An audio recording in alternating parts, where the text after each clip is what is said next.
Hello viewers, আসসালামু আলাইকুম। আশা করি সকলে ভালো আছেন। আপনাদেরকে আবারও স্বাগত জানাচ্ছি সি প্রোগ্রামিং বাংলা টিউটোরিয়াল সিরিজের আজকের ভিডিও টিউটোরিয়ালে।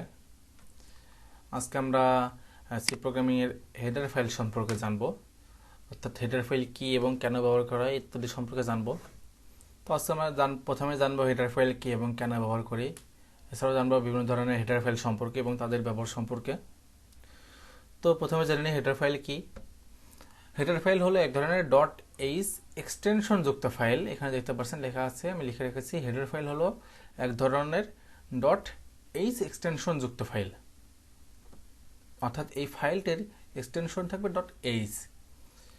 তো যার ভিতরে সি প্রোগ্রামিং এর বিভিন্ন ফাংশন এবং অন্যান্য বিষয় এবং তার কাজ সম্পর্কে লেখা থাকে। অর্থাৎ হেডার ফাইলের ভিতর বিভিন্ন ফাংশন এবং তাদের কাজ সম্পর্কে লেখা থাকে। তো ফাংশনগুলো কি, আমরা গত ভিডিওতে দেখছি প্রিন্ট করার জন্য প্রিন্ট এফ ফাংশনটি ব্যবহার করা হয়। সেই ফাংশনের কাজটি কি, সেটা হলো হেডার ফাইলের ভিতর লেখা থাকে।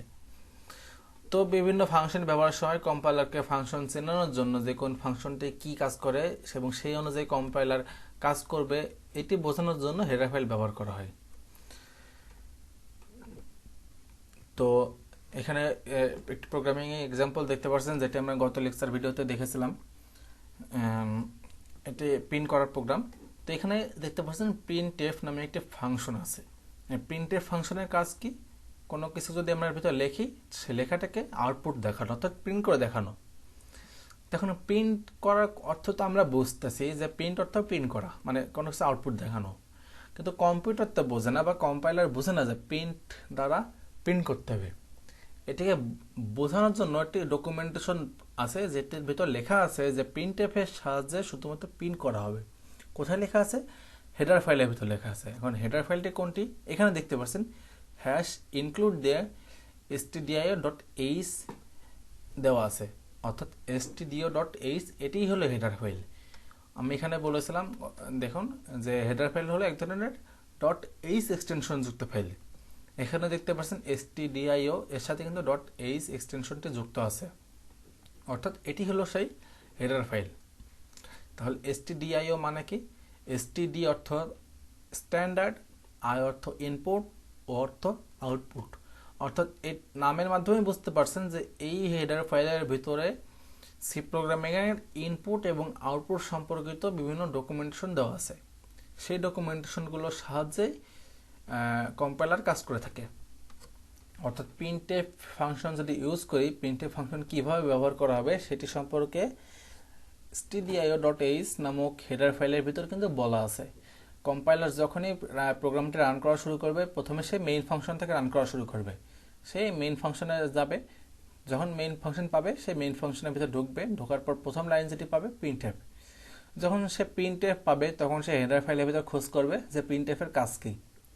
হেডার ফাইলের ভিতর যখন খোঁজ করে পাবে যে প্রিন্টএফ দ্বারা বোঝানো হয়েছে যে হ্যালোর কথাটি প্রিন্ট করার জন্য, তখন সে প্রিন্টএফটিকে প্রিন্ট করে দেবে। এর পরবর্তীতে সে পরবর্তী লাইনগুলো কাজ করবে। অর্থাৎ C programming line by line কাজ করছে এভাবে। আমি আবারও বলছি, সি প্রোগ্রামিংকে যখন রান করা হবে, কম্পাইলার প্রথমেই মেইন ফাংশন খুঁজবে। মেইন ফাংশন যখন পেয়ে যাবে, তার পরবর্তীতে মেইন ফাংশনের ভিতরে ঢুকে পরবর্তী লাইনে কাজ করবে। এখানে পরবর্তী লাইন কি আছে? প্রিন্টএফ। যখন কম্পাইলার প্রিন্টএফ ফাংশনটি পাবে, সে হেডার ফাইলের কাছে জিজ্ঞেস করবে আমি একটি প্রিন্টএফ ফাংশন পেয়েছি, এই প্রিন্টএফ ফাংশনের কাজ কি। হেডার ফাইল তখন কম্পাইলারকে বলবে যে প্রিন্টএফ ফাংশন দ্বারা তোমাকে হ্যালো ওয়ার্ল্ড কথাটি প্রিন্ট করতে বলা হয়েছে। তখন সে কম্পাইলার হ্যালো ওয়ার্ল্ড কথাটিকে প্রিন্ট করে পরবর্তী লাইনে কাজ করবে। খুবই সহজভাবে বোঝাচ্ছি, আশা করি বুঝতে পেরেছেন। তো সি প্রোগ্রামিংয়ে বিভিন্ন ধরনের হেডার ফাইল আছে। এখানে দেখতে পাচ্ছেন কিছু হেডার ফাইল এক্সাম্পল এখানে দিয়ে দিয়েছি আমি। যেমন assert.h, এখানে এটি ডায়াগনস্টিক করার জন্য ব্যবহার করা হয়। ctype.h এটি ক্যারেক্টার হ্যান্ডলিং করার জন্য ব্যবহার করা হয়। local.h এটিকে লোকালাইজেশন ফাংশন হিসেবে ব্যবহার করা হয়। math.h এটিকে বিভিন্ন ম্যাথমেটিক্যাল ফাংশন এর ভিতর ইনপুট দেওয়া আছে। যেমন আমি একটু উদাহরণ দিতে পারি, যেমন পাই, আমরা সকলেই জানি কি পায়ের মান 3.1416। এটা তো আমরা জানি, কম্পিউটার তো জানে না বা কম্পাইলার জানে না যে পায়ের মান 3.1416। এই পায়ের মান যে 3.1416, এটি কিন্তু math.h এই হেডার ফাইলটার ভিতর কিন্তু বলে দেওয়া আছে।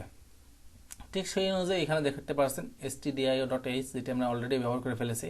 এটির কাজ কিন্তু এখানে টাইপ অফ ফাংশন, এখানে দেখতে পাচ্ছেন ইনপুট আউটপুট ফাংশন, অর্থাৎ ইনপুট আউটপুট ফাংশনগুলোর সম্পর্কে বিস্তারিত stdio.h এই ফাইলটির ভিতরে কিন্তু বলা আছে, এবং এগুলো কিন্তু একটি ফাইল, আপনাদের একটু পরে দেখাচ্ছি এই ফাইলগুলো নিয়ে।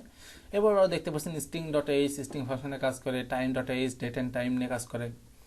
তো এখানে দেখতে পাচ্ছেন stdio.h এই ফাংশনটির এই হেডার ফাইলটির বিভিন্ন ফাংশনগুলো এখানে দেওয়া আছে। printf, যেটির সাহায্যে আমরা প্রিন্ট করছি, অলরেডি দেখে ফেলেছি।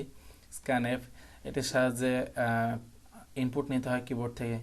গেট সি, এটির সাহায্যে ক্যারেক্টার ইনপুট নেয়। গেট এস, এটির সাহায্যে স্ট্রিং ইনপুট নেওয়া হয়, লাইন ইনপুট নেওয়া হয়। গেট ক্যারেক্টার, এটির সাহায্যে ক্যারেক্টার ইনপুট নেয়।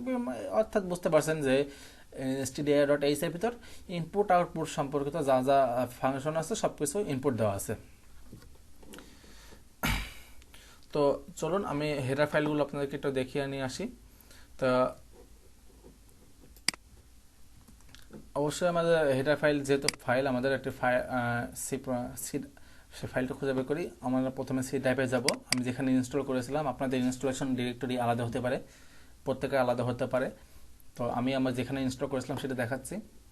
এরপরে এই যে min.gw এর ভিতরে আমি ইনস্টল করা আছে কম্পাইলার ফাইলগুলো। এর ভিতরে ঢোকার পর ডিরেক্টরি দেখতে পাচ্ছেন ইনক্লুড নামে একটি ডিরেক্টরি আছে। এর ভিতরে যদি ঢুকি, এর ভিতরে দেখতে পাচ্ছেন অনেকগুলো .h এক্সটেনশন যুক্ত ফাইল আছে, অর্থাৎ সবগুলো কিন্তু এখানে হেডার ফাইল হিসেবে ব্যবহার করা হবে। এতগুলো কত দেখতে পাচ্ছেন .h এক্সটেনশন যুক্ত ফাইল দেখতে পাচ্ছেন, প্রতিটি কিন্তু এক একটি হেডার ফাইল। তো আমরা ইতিমধ্যে stdio.h এই হেডার ফাইলটি ব্যবহার করে ফেলেছি। তো চলুন এর ভিতরে stdio.h ফাইলটি খুঁজে বের করি। এই যে দেখতে পাচ্ছেন stdio.h ফাইলটি কিন্তু এর ভিতরে আছে। এই ফাইলটির কাজ কি, যদি আমরা ভিতরে কে লেখা আছে যদি আমরা দেখতে চাই, ওপেন করে দেখতে পাচ্ছেন এই ফাইলটির ভিতরে এরকম অনেক কিছু লেখা আছে। এর ভিতর কিন্তু বলা আছে যে বিভিন্ন ইনপুট এবং আউটপুট ফাংশন সম্পর্কে। ঠিক একইভাবে আমি একটু আগে আপনাদেরকে বলেছি যে math.h ফাংশন সম্পর্কে আপনাদেরকে বলেছি। এই যে math.h function, math.h header file, দুঃখিত, math.h হেডার ফাইল সম্পর্কে বলেছি, যার ভিতরে বিভিন্ন ম্যাথমেটিক্যাল ফাংশনগুলো দেওয়া থাকে। তো সেই math.h ফাংশনটি এবার হেডার ফাইলটি খুঁজে বের করি। এবার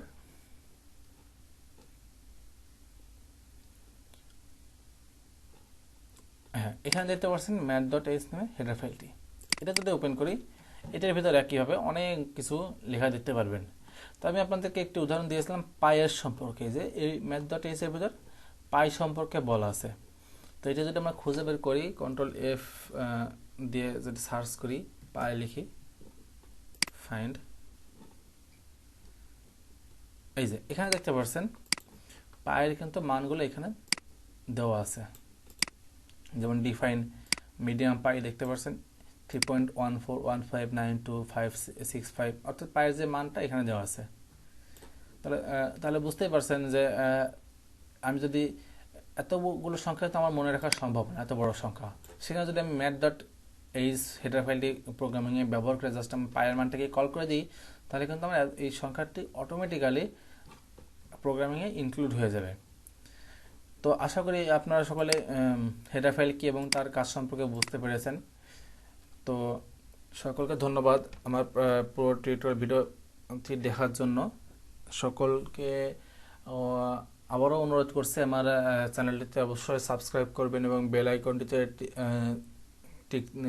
ক্লিক করে দিবেন, এবং আমার ভিডিওতে লাইক করবেন, কমেন্ট করবেন, শেয়ার করবেন, এবং অবশ্যই প্র্যাকটিস করবেন। প্র্যাকটিসের উপরে কোনো কথা নাই, আমি যা যা করাবো আপনারা অবশ্যই সেটি প্র্যাকটিস করবেন।